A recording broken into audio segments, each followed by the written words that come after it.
Hey, what's up, State Champs Nation? Ladies and gentlemen, today we have the privilege of speaking with a rising star in the world of professional women's hockey, Elle Hartje. And Elle is a proud Detroit native, and we covered her high school career on State Champs, although it really wasn't on the hockey end, it was more on everything else that the Hartjes were doing at Country Day, including tennis and you name it.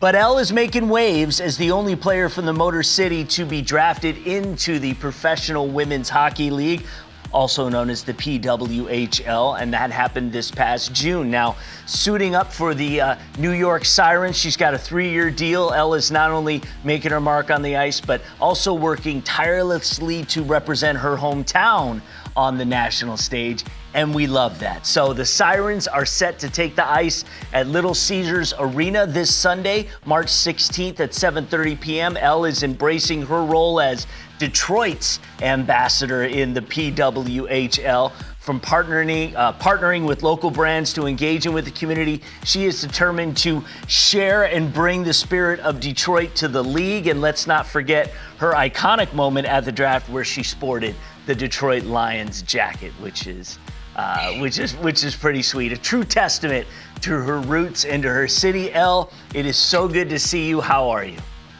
Hi, I'm so happy to be back on the State Champs Network. As I was saying, this is kind of a full circle moment, so I feel at ease here. I'm excited. All right, well, I'm excited too. Let's first talk about the event that's taking place in Detroit. Obviously, you're coming this Sunday to play at Little Caesars Arena. Hopefully you're going to have, up to 15,000 fans there. What does it mean for you to play in your hometown, and how does it feel to see the PWHL draw such a good-sized crowd?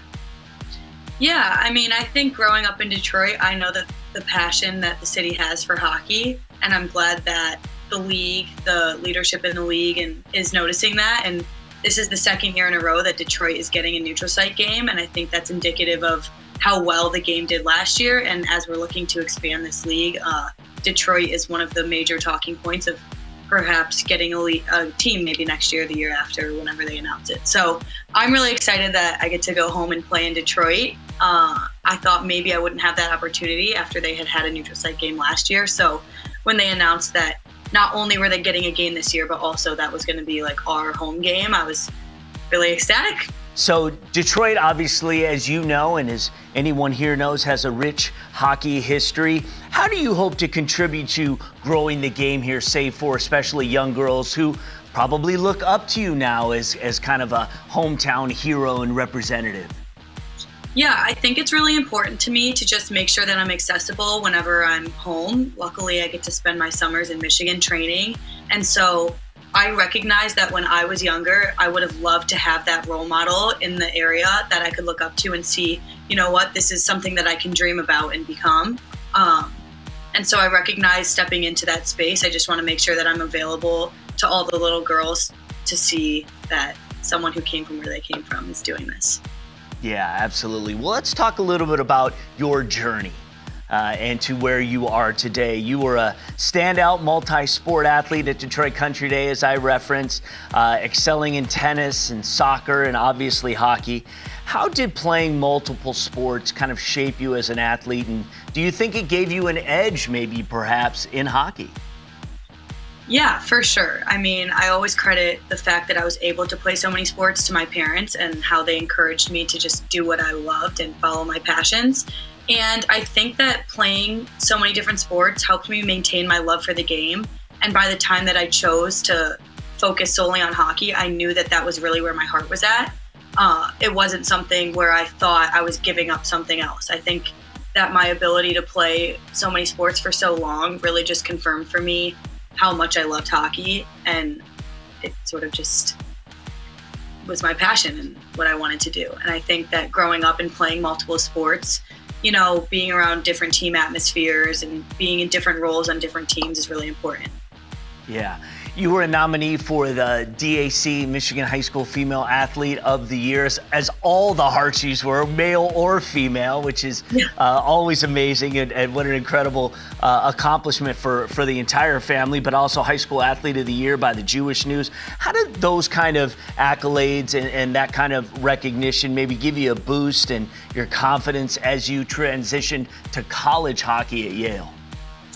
Yeah, I mean, it's always really nice to be honored for something that you love to do and sort of be recognized on a bigger stage. And also, for the sake of the Hartje family, I'm really glad that all four of us were able to get that accolade, because we're really competitive, and I'm sure it would have been brought up a lot had someone not been maybe getting the same things. But luckily, everyone's very athletic and very talented, and all were recognized in that way. But I think that getting that recognition in high school certainly helped my confidence, not only while I was playing in high school, but also going into college, because I knew that while the time commitment to be a student athlete in college would be significant, I knew that I could handle it and had performed at the highest level in high school while having a really rigorous academic schedule. And so I think that my high school experience really prepared me for college and gave me that confidence that I would be okay. Well, speaking of significant accomplishments, you broke Yale's all-time scoring record, and that was a record that stood for like 35 years. So what was the mindset or routine that allowed you to perform so well, at the college level? Yeah, I think I approached college in a very similar way to high school, which was that I wanted to have a really balanced life. It was always really important for me to have these three pieces of the pie, which were sports, school, and social. And I think, at least in my experience, when I'm able to balance those three things, I'm able to put my best foot forward in all of those areas. It doesn't feel like a chore, like a job to go and do my homework or to get on the ice and work hard. It's sort of just like an escape from one place, and then I bring it into the other place. And I think that I really developed that ability in high school. I mean, I went to Detroit Country Day, which is notorious for their academics and for being a really rigorous schedule. And then I would leave and I would go practice hockey, and I was also playing soccer and tennis. And so I think that really gave me the confidence to know I knew what I was doing and was able to have time management skills got to skill. And then that record was awesome, but it wasn't something that was at the forefront of my mind. I just was really focused every day to be where my feet were and to put my best foot forward day in and day out. Sure, absolutely. Now, you spent also time playing in Slovakia during college, leading your team in points and even representing the Slovak national team. Now, how did that international experience shape your perspective on hockey and also your growth as a player? Yeah, that was such a cool opportunity. I went to Slovakia the year that I took off from college because of COVID. And it was really a special thing because my grandparents are from Slovakia, and I really felt like I was able to connect with them in a deeper way by doing that. And then hockey-wise, it just really solidified to me how important hockey is. I mean, I went and I lived in a foreign country where I didn't speak the language. There was a huge time difference. I didn't see my family. I didn't see my friends for almost a year, and it didn't bother me that much. I just was having so much fun playing hockey and getting to be in Slovakia and have these new experiences. And I think the beauty of hockey in my life right now is that it's given me so many opportunities to experience the coolest things. Yeah, well, that's great. And it sounds like you're relishing that, and that's important. Live in the moment, you know what I mean? Because there'll be a time that they won't be there anymore. But you were drafted 25th overall by the New York Sirens in the PWHL draft. What was that moment like for you, and how did it feel to see everything culminate into that moment? I mean, it was surreal. It was awesome because the draft was in Minnesota, and my dad's whole side of the family lives there. So I had a huge cheering section when my name got called, and had a lot of hugs to do. And it was a long walk up there, and they were cheering the whole time. So it was really just an awesome moment and experience. And the draft was unbelievable. They put on a great event in that sense. And I think getting your name announced it confirmed that I was going to be a professional hockey player, and it kind of became real. And when I was younger, there wasn't really that female representation in the professional hockey space. I mean, you would watch the NHL and you would watch the Olympics every 4 years, and that's where you would see women playing hockey. So it just didn't seem like a feasible dream for me to dream about playing professional hockey and getting to continue my athletic career post-college. So it was really a surreal moment that I get to continue to do what I love. Yeah, even the Hockey News highlighted your 200-foot play, your playmaking ability, your face-off prowess, all reasons as to why they felt you were a top prospect. So how do you see now that you've been in it for a while, your style of play transitioning? Are you able to amplify more of that, or are you becoming a different kind of player now? Yeah, I think the base of my game is really great because there's a versatility aspect to being a 200-foot player. You're just as focused on defense as you are on your offensive responsibilities. So it translated in that way, and I was able to adapt to the different aspects of the game. But then there are other parts that, you have to work on day in and day out that are a little bit different. And the nature of this league right now, there are 6 teams, and it's the best women in the world condensed onto 6 teams. So the level of play is just night and day from even the NCAA. And that was definitely something that I needed to adjust to and understand that the pace of play, the physicality, everything was heightened. So you come from playing 4 to 5 years of collegiate hockey straight into this. We had a pretty quick training camp, so you don't get much exposure until you're kind of thrown into the deep end. And I've just really realized over time, I've felt my comfortability, and I think that that's translated in the trust that my coaches have had in me based on ice time and putting me in different positions as the season's progressed. So that's been awesome to see, just the way I've been able to adjust as the season's gone on and really become comfortable in my style of play and maybe work on the areas that I needed to work on. One of the things, I've been a center my whole life, and I'm playing left wing now, so there are some aspects of playing a different position that I really needed to hone in on and practice, such as like board play in the D zone, for example. And it's nice to see tangibly that get better with time. Yeah, for sure. You signed a 3-year contract with the Sirens, so that's fantastic. The PWHL is in its early stages, but as we see, it's already making waves. So what does it mean to you to be a part of a league that is really paving the way for the future of women's professional hockey?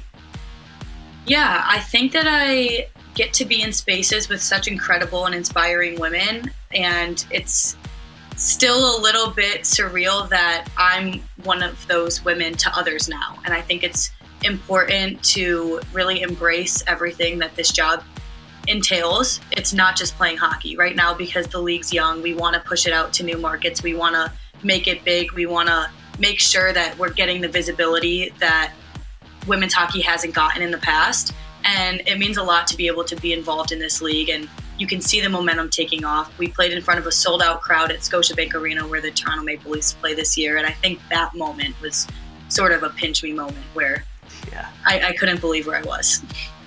Yeah, absolutely. Totally surreal, and that's awesome. Let's talk a little bit about your personal growth and your identity. All right, what makes LL? So you come from a family of athletes. You referenced that already. Your father played professional hockey. Your mother was a tennis captain at Harvard. How did your family's athletic background influence your own journey, and what lessons have you carried with you? Yeah, well, I think for starters, my dad being a professional hockey player, he got us in skates basically when we started to be able to walk. So I'm appreciative of that.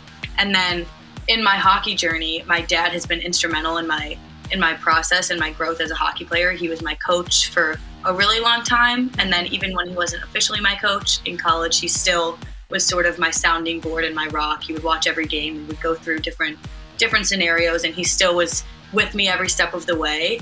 But both of my parents were really supportive of just me and my siblings following my dreams and going after what we want. And I think more recently, the way that I noticed it the most was just their support and encouragement for me to pursue this dream post-college. I think there's a lot of external factors in life and maybe in your social groups and about what you should be doing and where you should be going. And they just, because my dad had been a professional athlete and my mom was there with him every step of the way and understands what it is to be an elite athlete, they just encouraged me to ride this dream out and do it as long as I want to do it and follow my passion. And then there's time later in life for maybe other things that I might want to pursue. But they were really instrumental in me making this decision to continue to play. Yeah, that's awesome. And very much like the DAC award embodies, of which your sister Sasha now works as part of the committee, so we're full circle here. But, you know, where you had to focus on, you know, not just your athletic prowess, but also your academic achievements, and then also what you're able to do within community work and things of that nature. So really trying to find the most well-rounded individual. And you've been able to continue that on, you know, after you left Michigan. So obviously you studied political science at Yale. You were a 4-time academic All-American. How do you balance, or how did you balance the demands of being a student athlete? And how was your, I don't know, maybe your academic background and maybe the work that you put into it helped you in your approach to hockey? Yeah, well, as you mentioned, those are values that have been instilled in me from the beginning. It's really important for me to get out in the community. It's really important for me to prioritize my academics and my athletics all pretty equally. And I think that was something that I really brought into college and wanted to focus on. And when I became the captain of the team, I just wanted to make sure that our team was getting out in the community and becoming involved as much as we could. And so those are things that they never leave you, especially when they're instilled in you from such a young age. So then now transitioning into this time in my life, I think it transitions perfectly. As I was saying before, it's really important for me to make myself accessible. So when I'm home in the summers, I'm getting on the ice with little kids. I'm making myself available to young girls who want to talk to me or say hi to me at the rink. And then while we're here in New Jersey, we're really focused on community outreach. We go around to different schools and hang out with the kids there, and we have a lot of appearances. And so there's a lot more that goes into being a professional athlete than just when you see us on the ice in our jerseys playing the game. And as I said, we're really trying to grow this league and make it the best that it can be. So there's a lot of external factors that I think could be overwhelming if I hadn't had the background that I have. Agree. And you've already really done so much in your career this far, breaking records at Yale, being drafted obviously into the Professional Women's Hockey League. What's next for you, you know, kind of right now? What, I don't know, it's kind of early to say this, but what kind of legacy do you hope to leave in the sport? Yeah, it is really early. I think that one major this year is immersing myself in this experience and really diving into everything that's available to us. And so on the hockey side, as I've said, I've already gotten significantly better than when I started this year.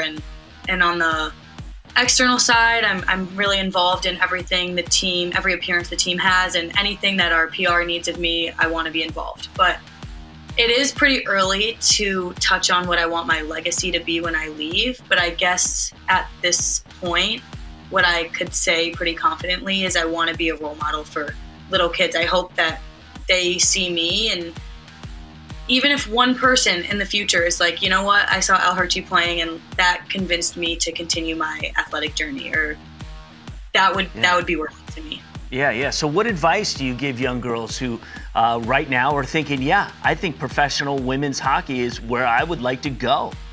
Yeah, I think my biggest piece of advice would just be to remember why you're playing the game, which is for the love of it.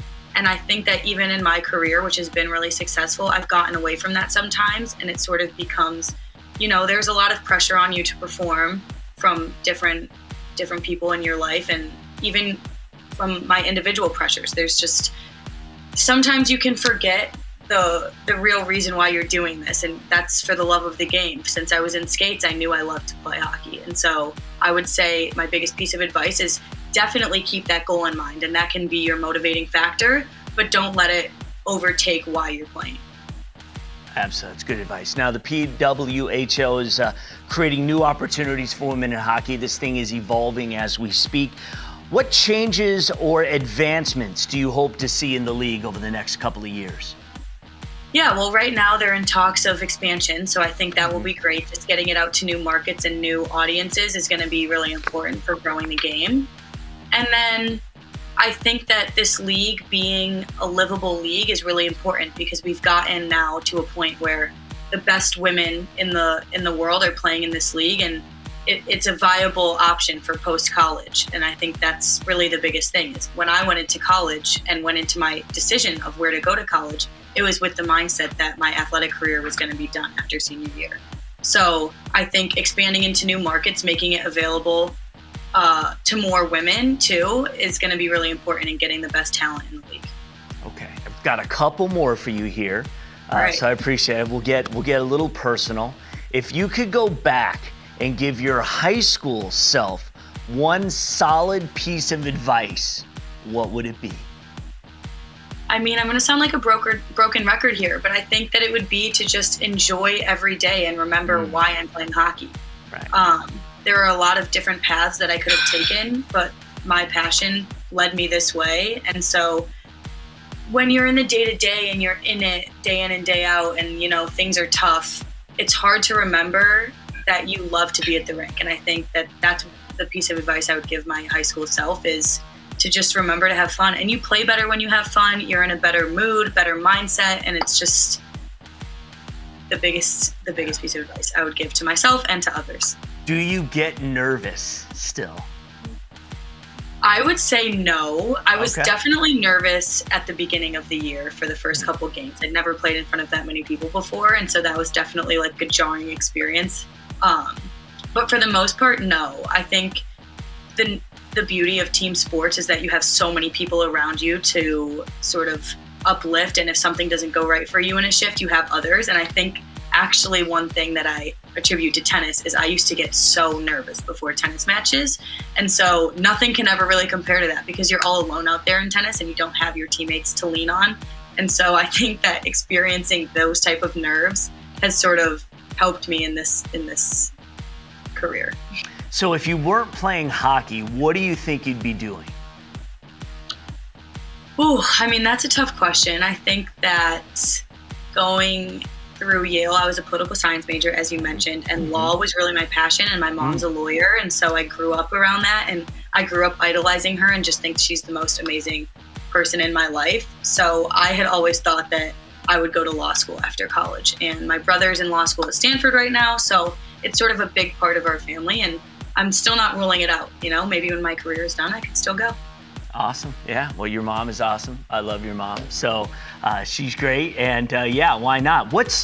Since it's state champs, what's your favorite memory from your time at Country Day now that you've had a chance to kind of reflect on it several years? And how did it shape who you are today? My favorite memory has got to be winning the state title in tennis with my sister. We were doubles partners. And that was just the most amazing moment for me. And you were young, right? Yes, I was a sophomore and she was a senior, and I had convinced her to join the soccer team because we wanted to play together in soccer as well. And so that backfired a little bit because she had ended up spraining her ankle in a soccer game. And so because she sprained her ankle, she was supposed to be our number one singles, but then she had been injured all year and we kind of set our lineup. And so it was sort of I had to grind out the year. I was having different doubles partners at one doubles because I was just waiting for Sasha to come back so we could play together. But then when she made her return, it was so much fun for us.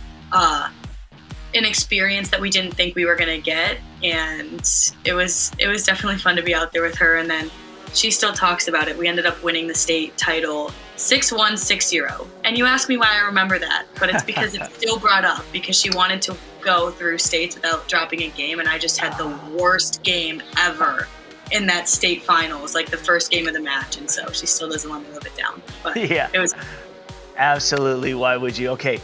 Last question. You've obviously achieved so much already. What's the one thing on your bucket list that you haven't yet accomplished professionally?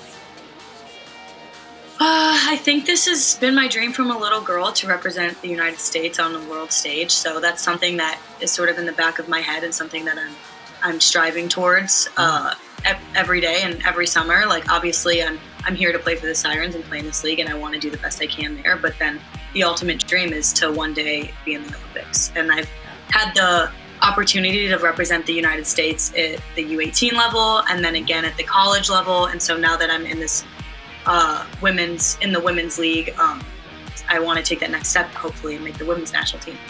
All right. Well, Elle Hartje, you know that we're rooting for you here.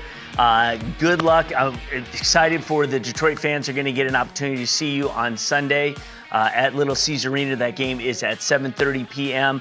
Good luck with everything. Don't be a stranger. Let's catch up every once in a while just to see how things are going. And again, everybody's, I'm sure, from everywhere that every life you've touched here, they're excited for you and can't wait to see what's next. So good luck. I hope you achieve all of your dreams.